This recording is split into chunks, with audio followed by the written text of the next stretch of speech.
Meu querido irmão, mais uma oportunidade feliz de estar com você na sua casa, no seu rádio, desfrutando deste canal de comunicação para que a palavra de Deus seja viva, seja eficaz e seja frutuosa em nossa vida. Minutos de alegria, minutos de fé, tempo de esperança e de paz.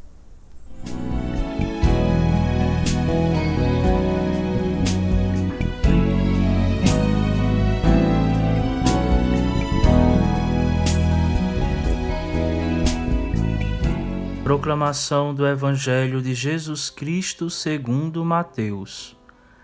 Naquele tempo, Jesus pôs-se a dizer: Eu te louvo, ó Pai, Senhor do céu e da terra, porque escondeste estas coisas aos sábios e entendidos e as revelaste aos pequeninos.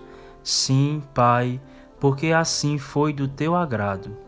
Tudo me foi entregue por meu Pai, e ninguém conhece o Filho senão o Pai, e ninguém conhece o Pai senão o Filho, e aquele a quem o Filho o quiser revelar.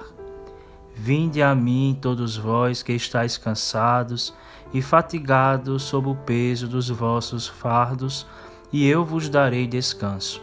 Tomai sobre vós o meu jugo e aprendei de mim, porque sou manso e humilde de coração, e vós encontrareis descanso, pois o meu jugo é suave e o meu fardo é leve. Palavra da salvação.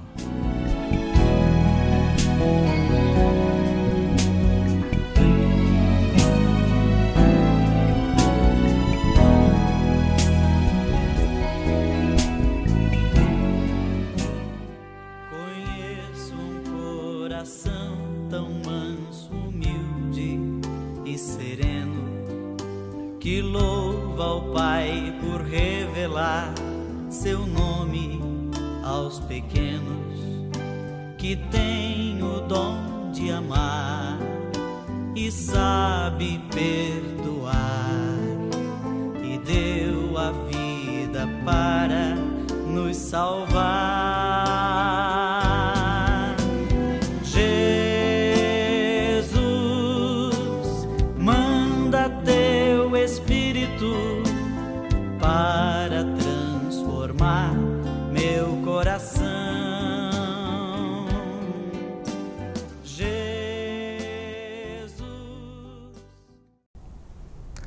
Queridos amigos, estamos vivendo as alegrias do 14º domingo do tempo comum.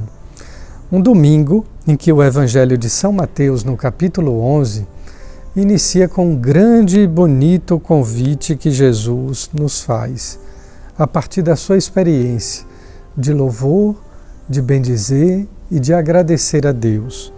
Logo no primeiro versículo ele diz: Eu te louvo, ó Pai, Senhor do céu e da terra.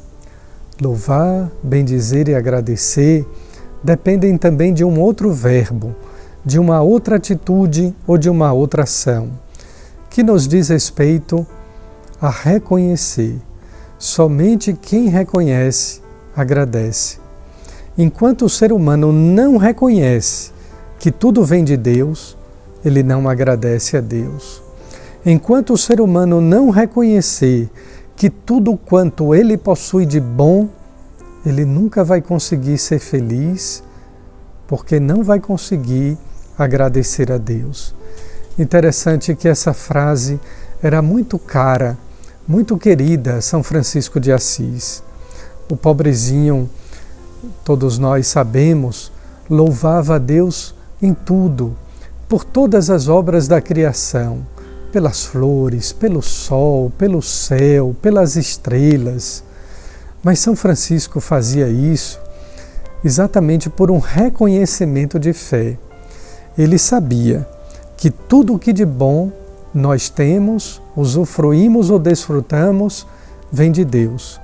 E é por isso mesmo que numa outra frase São Francisco dizia: o que nós temos de próprio ou de propriedade nossa são os nossos pecados, mas aquilo que a gente tem de bom, de virtuoso, de maravilhoso, vem de Deus. Então louvar, agradecer, Bendizer é fruto do reconhecimento, de quem reconhece que todas as coisas boas da sua vida e da vida do mundo são um dom de Deus. Havia em Salvador, na Arquidiocese Primaz do Brasil, um velho sacerdote. Chamava-se Monsenhor José Gilberto de Luna. Ele costumava dizer, em frases lapidares, de rara beleza e de profunda sabedoria, algo que até hoje toca o meu coração.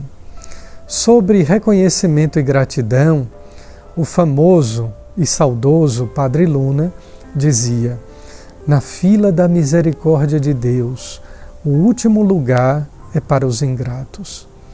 Eu acrescentaria mais uma coisa: o último lugar é para os tristes, para os rancorosos. Porque quem não agradece, quem não reconhece os benefícios, vai viver sempre mergulhado numa grande tristeza, num mar de amarguras, de dores e de rancores. Portanto, louvar, bendizer, agradecer é próprio daquelas pessoas felizes, das pessoas que têm o coração agradecido, porque mesmo em meio às dificuldades, ainda assim sabem agradecer a Deus. A segunda parte deste versículo, também tão querida a São Francisco de Assis, Nosso Senhor dizia: porque escondestes estas coisas aos sábios e as revelastes aos pequeninos. Quantas pessoas pequenas, humildes, até que pobres, que não possuem quase nada, mas são ricas de afeto, de amor, são ricas de gratidão. Muitas vezes pessoas pobres, que lhes faltam tantas coisas materiais, mas que são profundamente agradecidas a Deus. Contraditoriamente, outras vezes, acontecem na vida de pessoas que têm tudo, que têm todo o conforto, toda a comodidade, mas são tristes, porque não sabem ou não aprenderam a agradecer, a reconhecer as maravilhas que Deus faz na sua vida. Deus nos concede tantas coisas boas. É preciso aprender a reconhecer e dar valor, para que deste modo, nessa escola, nós sejamos gratos e tenhamos sempre o primeiro lugar na fila das pessoas felizes, que vão até Deus para louvar e para bendizer.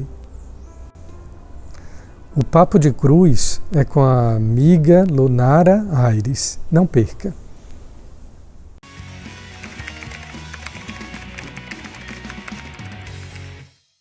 Oi gente, tá começando mais um Papo de Cruz e hoje eu quero falar pra vocês sobre uma frase bem marcante na minha vida de oração e que eu pretendo sim levar por toda a vida. Sabe o que é? A gente precisa ter uma espiritualidade enraizada na alma e não à flor da pele.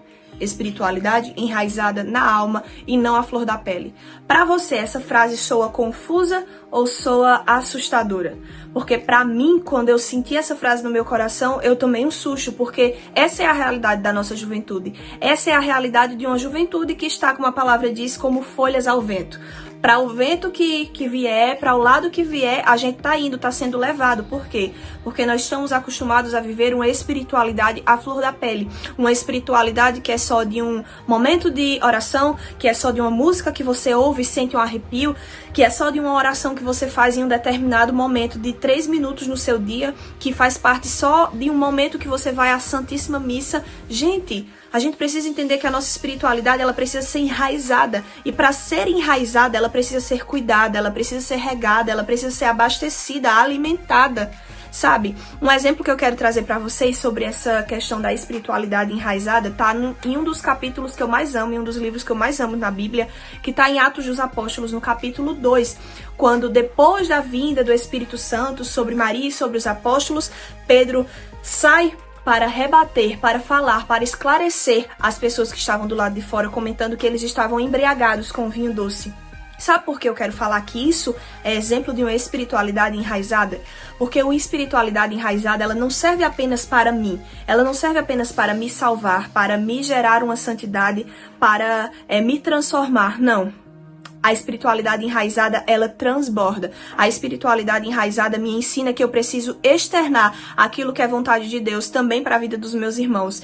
E ele, quando ele tem essa atitude de proclamar, de falar, de explicar o que estava acontecendo, na sequência de Atos dos Apóstolos, capítulo 2, ele vai mostrando e vai contando que ele converteu 3.000 pessoas. Esse capítulo, ele conta que ele converteu essas 3.000 pessoas em sua primeira pregação após Pentecostes. Isso é fruto de uma espiritualidade enraizada, porque ele tinha certeza, ele tinha convicção e ele viveu algo profético, profundo e firmado na presença de Jesus aqui na terra enquanto caminhava com ele, mas ele também teve uma certeza gigantesca do seu propósito, do que era necessário ser vivido, entendido e proclamado depois da vinda do Espírito Santo sobre Maria e os apóstolos. Olha só, ele viveu, ele foi batizado, assim como os outros apóstolos, assim como Maria, ele recebeu a presença do Espírito, sentiu a grandiosidade da potência do Espírito Santo de Deus, mas ele não reteu aquela graça. Ele foi externar, ele viveu o convencimento pela graça do Espírito. Por quê? Porque ele estava enraizado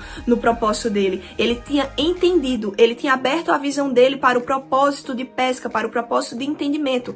E eu acredito que esse é um dos maiores pontos que a gente precisa abrir a nossa visão e entender. Nós precisamos começar a tratar de maneira prática que a vida cristã se trata também de pesca. Muito mais de pesca, muito mais de cuidado. Mas para isso, eu preciso estar enraizada. Antes de cuidar do outro, eu preciso cuidar de mim. Antes de salvar o outro, eu preciso me salvar. Sabe, de nada vale eu querer estender a mão pro outro se eu tô fraca.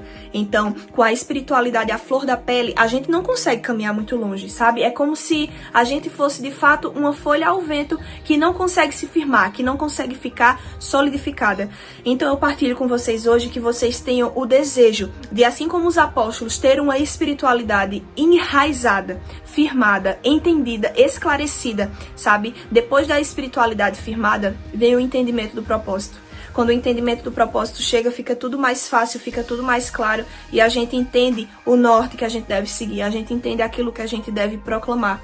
Então eu faço o convite a você, desista dessa vivência de uma espiritualidade à flor da pele.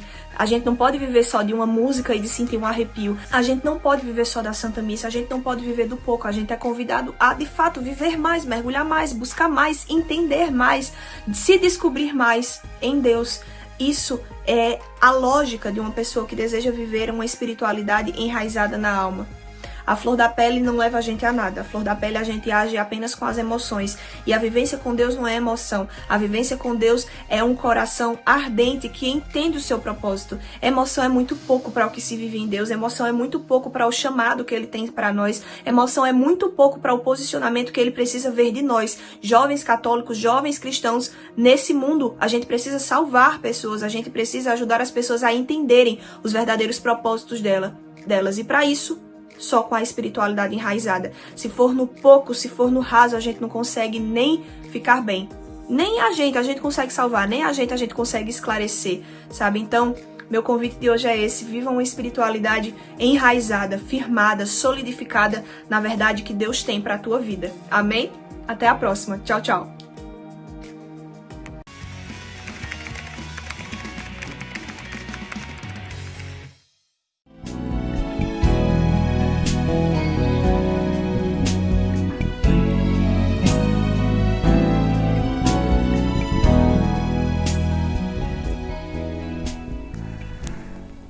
Na escola da gratidão, nós somos sempre aprendizes, somos sempre alunos, porque a cada momento nós devemos reconhecer algo bom que Deus nos concede para louvá-lo e para bendizê-lo.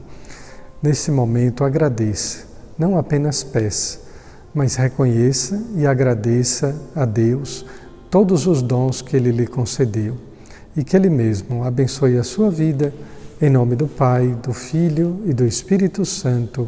Amém.